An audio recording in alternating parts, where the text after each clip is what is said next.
Hi, it's Dr. Kate, and I wanted to do an episode on less is more, and that's going to be in the context of rehab exercises and treatment in the office. It took me a long time from when I got out of school till now to kind of develop that approach to not trying to throw everything at a problem right off the bat for a variety of reasons.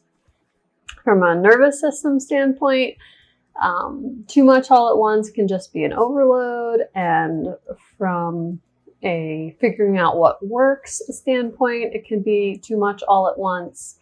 And then for rehab exercises, more is not better in a lot of different scenarios. One I would say would be, the patient where you say ice for 10 minutes, an hour, and they think more is better. They leave the ice pack on for hours. And my dad did that and gave himself frostbite, turned the skin black. It peeled, all of those things. So more is definitely not better in a variety of circumstances, but also when it comes to treatment. And I think as a provider, you want to do all the tools in your toolbox, and it's really hard to step back from that and try to pare it down and do what's best for the nervous system at that time. So I wanted to give a scenario of, if someone comes into my office that is having an acute flare-up where they can't even get down on the table easily, or they can't lie face down, what can I do for them? If they can't tolerate a lot of pressure, those kind of things, you can actually make it worse if you let the brain feel like it's having even more insult to the area. So 2 examples would be, I had a patient come in with severe pain down the legs, in the low back, and she, wasn't able to lie on her stomach. And typically when you think of going to the chiropractor, you think of lying on your stomach, you get adjusted, you lie on one side, you lie on the other side.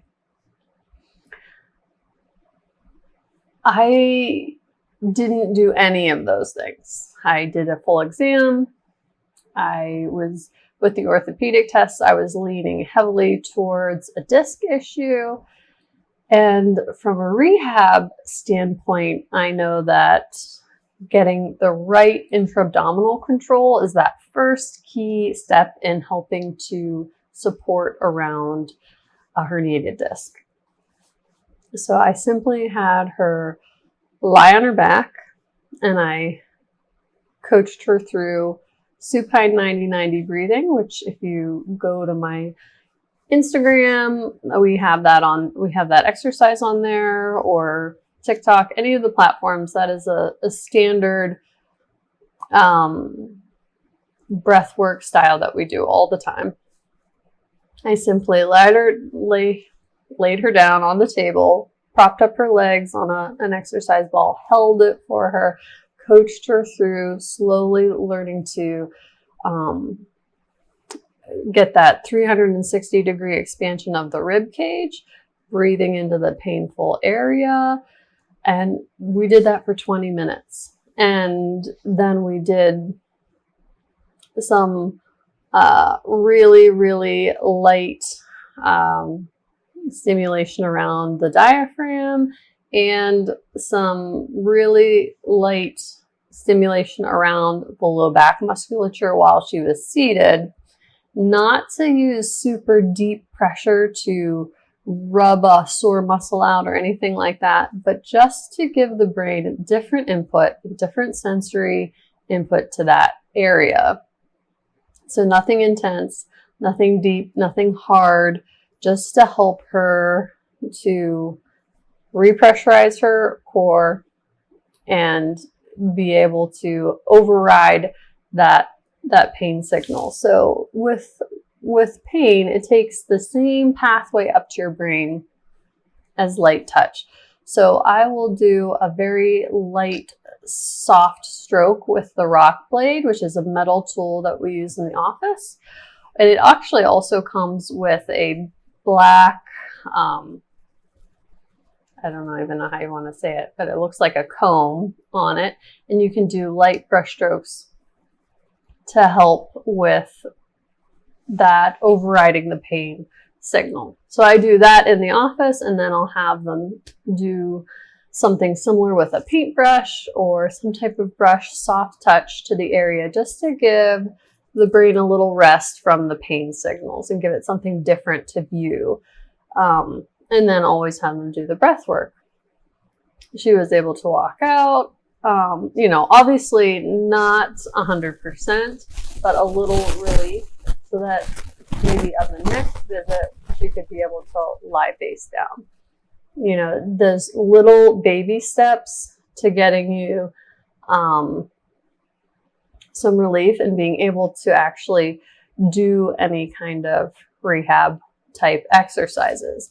It's hard to jump into any rehab exercise when you can't even move to get into the position. And it doesn't help you to do an exercise if you're going to cause more pain, and then your brain is going to sense even more distress, because that's going to make it lock things up around it and cause you less mobility. Another scenario was having a patient come in with such excruciating neck pain that they couldn't turn their head at all to one side, just woke up with it, very random, but on the verge of tears, not able to work that day, not able to get out of bed, had to help getting out of bed. So I knew it was kind of off the table to lie the patient down right off the bat. So we just started seated. Same thing, very light brush strokes with that little metal rock blade tool and the black comb attachment. Then I used a little bit of cupping to help bring increased blood flow to the area, try to dissipate some of the inflammation, because a lot of times when you're having something super acute like that, we have a lot of inflammation around the area, and that doesn't allow fresh blood to get there to oxygenate it and help it with the healing process. And it also leads to stagnant lymph, and stagnant lymph goes hand in hand with inflammation. So light touch to try to desensitize the area.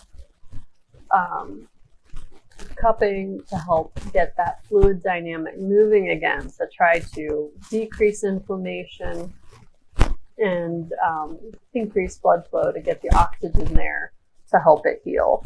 And then I followed up with some super, super light trigger point work. So, that's another thing that's hard to learn right when you come out of school and you want to go really hard to get rid of the knot, but that's not how knots work. They respond to different neurological inputs. So light pressure can be sometimes just as effective as that deep, harder pressure that people associate with getting those knots out.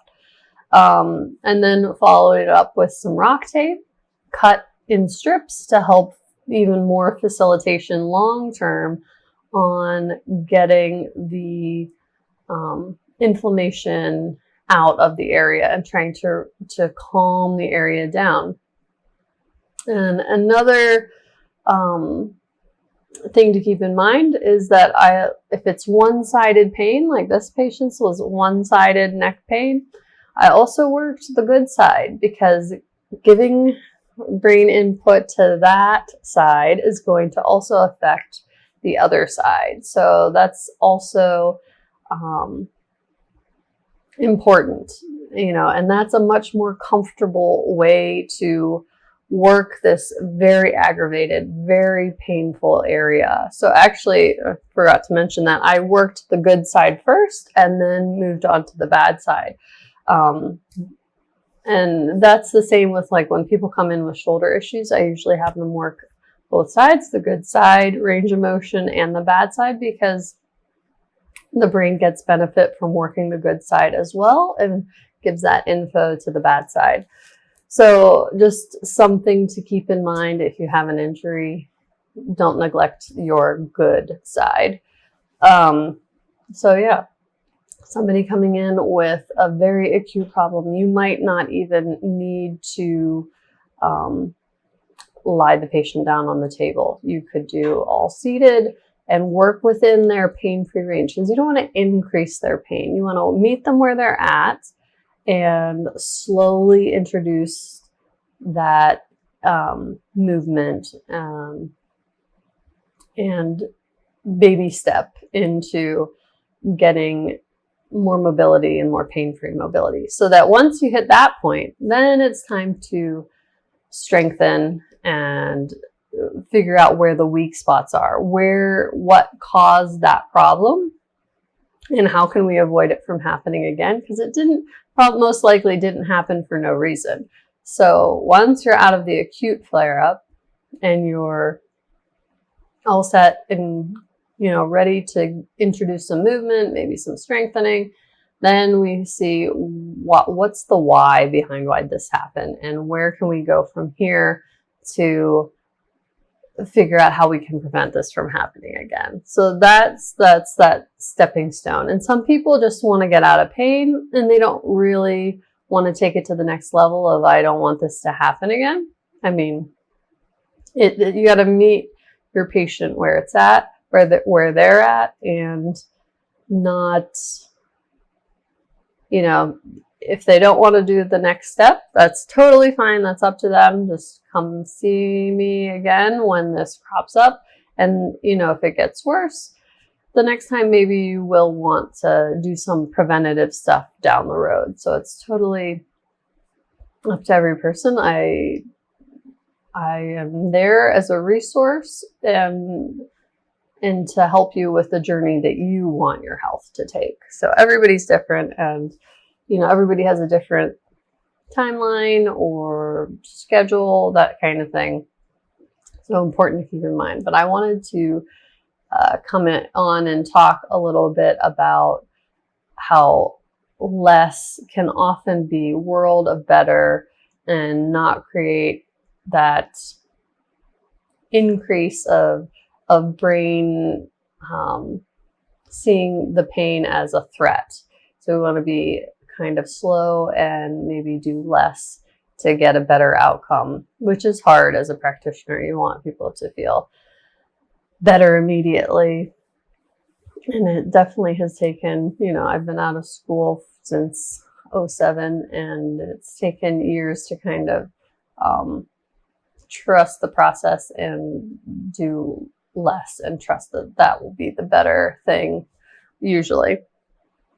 And same thing with all the pelvic floor and diastasis stuff that I do, jumping right into strengthening before you learn how to fully relax the pelvic floor is not going to help you. And same thing with diastasis.